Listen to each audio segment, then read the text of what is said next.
மூட்சத்தின் தரிசனம் அத்தியாயம் 4 சகோதரி கேத்தரின் பாக்ஸ்டர். பின்வரும் தரிசனங்களுள் சில. இயேசப்பா என்னை நரகத்துக்கு கூட்டிச் செல்லும் முன்பும் சில நாள் சென்று முடித்து அதை விட்டு வெளியே வரும்போதும் எனக்கு கிடைத்தவை. தேவனைப் போல் இருத்தல். நான் ஆழ்ந்த விண்ணப்பத்திலும் தியானத்திலும் ஆராதனையிலும் இருந்தபோது இந்த பரலோக தரிசனத்தைக் கண்டேன். நான் ஜெபித்துக் கொண்டிருந்திடத்தில் தேவனுடைய மகிமை இறங்கி வந்தது. நெருப்பாலான பேரலைகள், பிரகாசமான விளக்குகள். ராஜரீக வல்லமை என் கண்முன் தோன்றியது.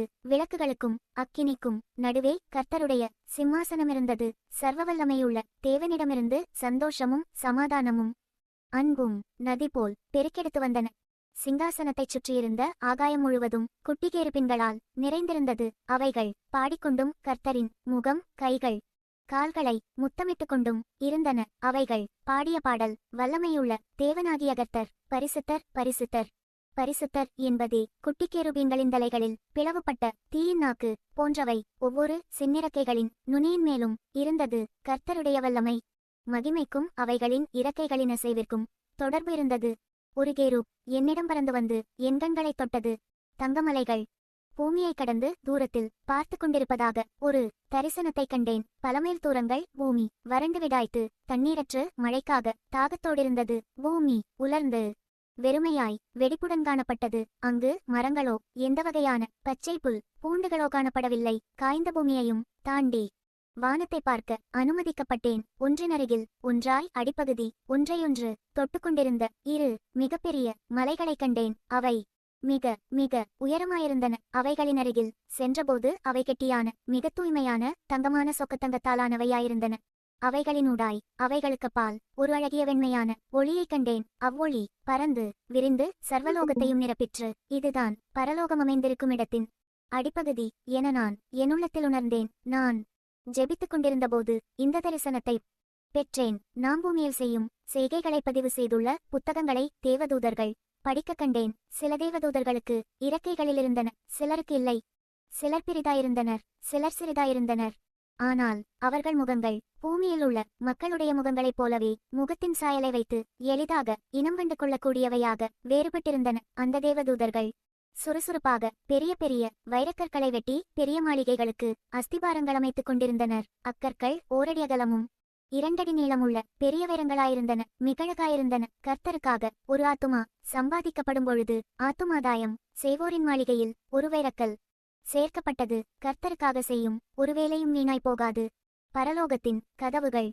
மற்றொரு நேரம் ஜெபித்துக் கொண்டிருந்தபோது கீழ்கண்ட பரலோக தரிசனத்தைக் கண்டேன். நானாவிக்குள்ளான போது ஒரு தேவதூதன் வந்து என்னை பரலோகத்திற்குள் கொண்டு சென்றான். மறுபடியும் தங்கக்கட்டியாலான மலைக்கு பின்னாக நான் பார்த்த பேரலையான வெளிச்சத்தையும் பளிச்சிடும் மகிமையையும் கண்டேன். கர்த்தருடைய வல்லமை விளங்குவதை பார்க்கும்போது பயங்கலந்த பரவசம் ஏற்பட்டது. ஒரு பெரிய சுவரிலிருந்த 2 பெரிய கதவுகளை நானும் அத்தூதனும் சென்றடைந்தோம். 2 மிகப்பெரிய தூதர்கள் வாளோடு நிற்கக் கண்டேன். அவர்கள் 30 அடி உயரமிருந்தனர்.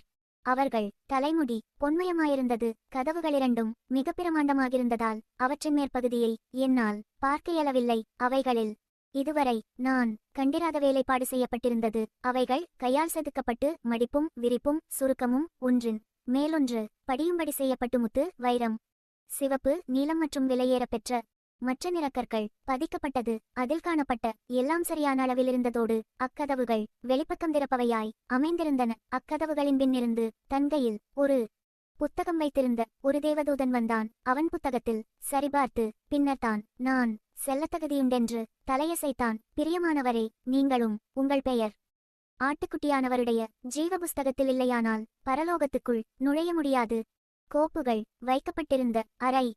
ஒரு தரிசனத்தில் ஒரு தேவதூதன் என்னை பரலோகத்திற்கு அழைத்துச் சென்று கட்டித்தங்கத்தாலான சுவர்களுடன் ஒரு பெரிய அறையை காட்டினார். இங்குமங்கும் எழுத்து வரிசையில் எழுத்துக்கள் சுவரில் செதுக்கப்பட்டிருந்தன. அக்காட்சி ஒரு பெரிய நூலகத்தைப் போலிருந்தது. ஆனால் புத்தகங்கள் அலமாரியில் வைக்கப்படுவதற்கு பதிலாக சுவற்றில் உள்வதிக்கப்பட்டிருந்தன. நீண்டங்கி அணிந்த தேவதூதர்கள் அவர்களிலிருந்து புத்தகங்களை எடுத்து கவனமாக படித்தனர். அவர்கள் செல்வதிலும் ஒரு ஒழுங்கும் கிரமமும் இருந்தது. அப்புத்தகங்களின் அட்டைகள் தடித்த தங்கத்தாலானது. சில பக்கங்கள் சிவப்பு நிறமாயிருந்தன. புத்தகங்கள் மிக அழகாயிருந்தன. என்னுடனிருந்த தேவதூதர்கள் பதிவேடுகளை ஏற்றுக்கொள்ளவோ நிராகரிக்கவோ தேவனுக்கு முன்பாக கொண்டு வந்தார்கள். அப்புத்தகங்களில் ஜெப விண்ணப்பங்கள், தீர்க்க தரிசனங்கள், ஆண்டவரில் வளர்ச்சி, கிறிஸ்துவிடம் வழிநடத்தப்பட்ட ஆத்துமாக்கள், ஆவியின்கனிகள், மேலும் பல காரியங்கள் அடங்கியிருந் தன. நாம் பூமியில் செய்யும் ஒவ்வொரு காரியமும் அப்புத்தகங்களில் ஒன்றில் தேவதூதர்களால் பதிவு செய்யப்பட்டிருந்தது. அடிக்கடி ஒரு தேவதூதன் ஒரு புத்தகத்தை கீழே எடுப்பதையும்